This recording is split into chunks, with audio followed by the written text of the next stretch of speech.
সর্বশেষ যে ব্যক্তি জাহান্নাম থেকে মুক্তি লাভ করবে তাকে আল্লাহ পাক বলবেন, ফেরেশতাদেরকে বলবেন, ও আমার ফেরেশতারা, আমার এই বান্দাকে জান্নাত এবং জাহান্নামের মাঝখানে রেখে দাও। জান্নাত এবং জাহান্নামের মাঝখানে লোকটি যখন থাকার জায়গা পাবে, সে জান্নাতের দিকে তাকায়া দেখবে আর কাঁদতে থাকবে।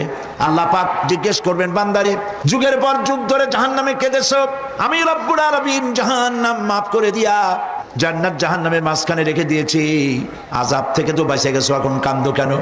লোকটি বলবে, রব্বুল আলামিন কান্দি এই কারণে, জাহান্নাম থেকে মাফ করেছো, তোমার শুকরিয়া আদায় করি। জান্নাত তো আমার কপালে নাই, কিসমতে নাই, কিন্তু জান্নাত আমি এখান থেকে দেখতে পাচ্ছি, জান্নাতের সুঘ্রাণ আমার নাকে আসতেছে, কপালে নাই যাওয়ার। আমি কাঁদি এই জন্য, তুমি যদি মেহেরবানি করে আমাকে জান্নাতের দরজার কাছে একটু দাঁড় করায় দিতা, প্রাণ ভরে তোমার জান্নাতের দৃশ্যটা একটু দেখতাম। আল্লাহ পাক তার আরজি পূরণ করবেন, বলবেন যাও। ফেরেশতাদের বলবেন, এর জান্নাতের দরজার কাছে দাঁড় করায় দাও। জান্নাতের দরজার কাছে দাঁড়িয়ে লোকটি আবার কান্না শুরু করবে। আল্লাহ পাক প্রশ্ন করবেন, এবার কান্দো কেন?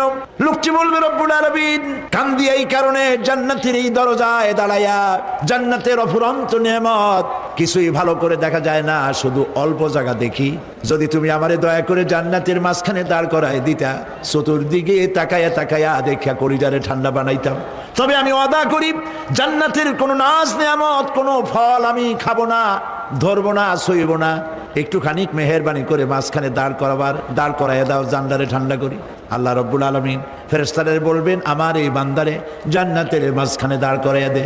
আল্লাহর নবী বলেন, জান্নাতের মাঝখানে দাঁড়িয়ে লোকটি আগের চাইতে আরো জোরে চিৎকার মেরে কাঁদতে থাকবে।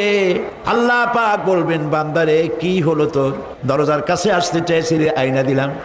এবার মাঝখানে আসতে চাইছো, তাও এনে দিয়েছি, আবার কান্দো কেন?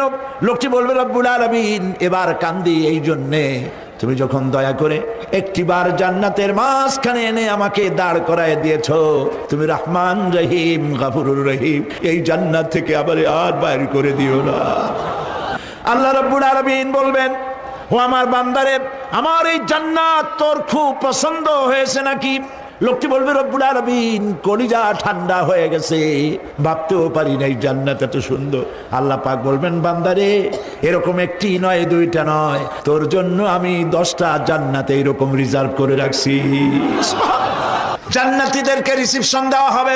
জান্নাতীরা যখন আল্লাহর হুকুমে জান্নাতের দিকে যেতে লাগবে, আর যখন জান্নাতের কাছে চলে যাবে, আল্লাহ রাব্বুল আলামিন শোনায় দিচ্ছেন, হাত্তা ইযা জাউহা ফুতিহাত আবওয়াবুহা ওয়া ক্বালা লাহুম খাজানাতুহা সালামুন আলাইকুম তিবতুম ফাদখুলুহা খালিদিন। সুবহানাল্লাহ। জান্নাতীরা যখন জান্নাতে প্রবেশ করার দরজার মুখোমুখি হবে, দ্বার রক্ষীগণ তখন বলবে, সালামুন আলাইকুম, আল্লাহর শান্তি তোমাদের উপরে বর্ষিত হোক। দুনিয়া